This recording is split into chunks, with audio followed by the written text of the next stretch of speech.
नाज़रीन, अवामी न्यूज़ में खबरों जो सिलसिलो जारी है। अवां खे पदईन खां ख़बर ॾिनल पदईन में मोनू टेक्निकल कॉलेज में ब्रिटिश काउंसिल जे सहकार सां MDF पारां कैपेसिटी बिल्डिंग वर्कशॉप कोठाई वई। इन हवाले सां वधीक तफ़सील ॾिसूं था हाकिम जोयो जी रिपोर्ट में। पढ़ीदन जे मोनो टेक्निकल कॉलेज में ब्रिटिश काउंसिल जे सहकार सां MDF पारां 3 ॾींहनि जी कैपेसिटी बिल्डिंग वर्कशॉप कोठाई वई, जंहिंमें पढ़ीदन ऐं भरपासे जे 9 यूसिन मां चूंडियल वॉलंटियरनि खे इहा ॼाण ॾिनी वई त ॿारनि जे वालिदैन खे कहिड़े तरीक़े मोटिवेट करे ॿारनि खे सरकारी स्कूलनि में दाख़िल करायो वञे।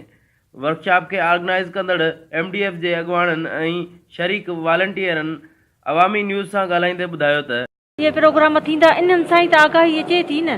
हूअं त घर वेठे त असांखे कुझु बि कोन्हे का नॉलेज ई कान्हे का। अॼु असां आया आहियूं, असांखे एतिरी ख़बर पई आहे त हीउ केतिरो माना ज़रूरी आहे। असां ॿ ॾींहं जेकी ट्रेनिंग ॿुधी न असांखे माना एतिरी नॉलेज थी वई आहे त हीउ ज़रूरी आहे, तमामु घणो ज़रूरी आहे। वॉलंटियर्स खे इन शइ जी ट्रेनिंग ॾिनी वई आहे त उहे उन इलाइक़े में वञनि जिते ग़रीब ॿार स्कूल न वञी रहिया आहिनि, उन्हनि जे वालिदैन सां वञी मिलनि। जीअं त हर इलाइक़े में स्कूल मौजूदु आहिनि, गवर्नमेंट प्राइमरी स्कूल आहिनि, बुक्स फ्री आहिनि, तालीम फ्री आहे, उस्ताद उन स्कूल में मौजूदु आहिनि, उन बावजूदि बि ॿार स्कूल न पिया वञनि।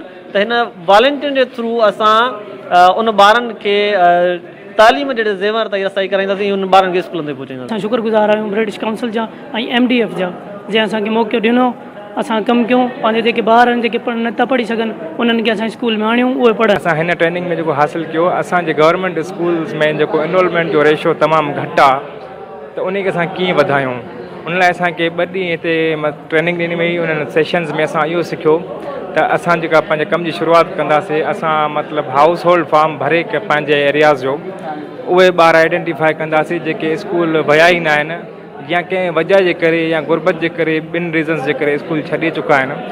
असां चऊं था त इन प्रोग्राम में वधि असांजे इलाइक़े खे, असांजे शहर खे, असांजे यूसन खे फ़ाइदो पहुचे।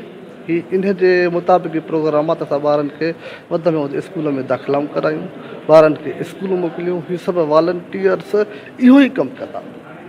हिननि खे इहा ट्रेनिंग्स ॾींदा आहियूं त कम्यूनिटीअ में कीअं वञिजे, कम्यूनिटीअ में तव्हांजो जेको रोल प्ले आहे according to the active citizenship of Pakistan, त हिननि खे ख़बर हूंदी 25 छा आहे। ऐं असांखे जेको आहे so free and compulsory education जेको आहे स्टेट जे तरफ़ां ॾिनल आहे, त उनखे जेको आहे सो कीअं हासिलु कजे। असां ॻोठ सतह ते नौजवान पढ़िया लिखिया नौजवान ॻोल्हींदा आहियूं जेके सेल्फ मोटिवेटेड हूंदा आहिनि, जेके पंहिंजे इलाइक़े लाइ कुझु करणु चाहींदा आहिनि, पर उन्हनि खे को प्लेटफॉर्म या कोई इदारो न मिलंदो आहे जेका उन्हनि जी सपोर्ट करे सघे।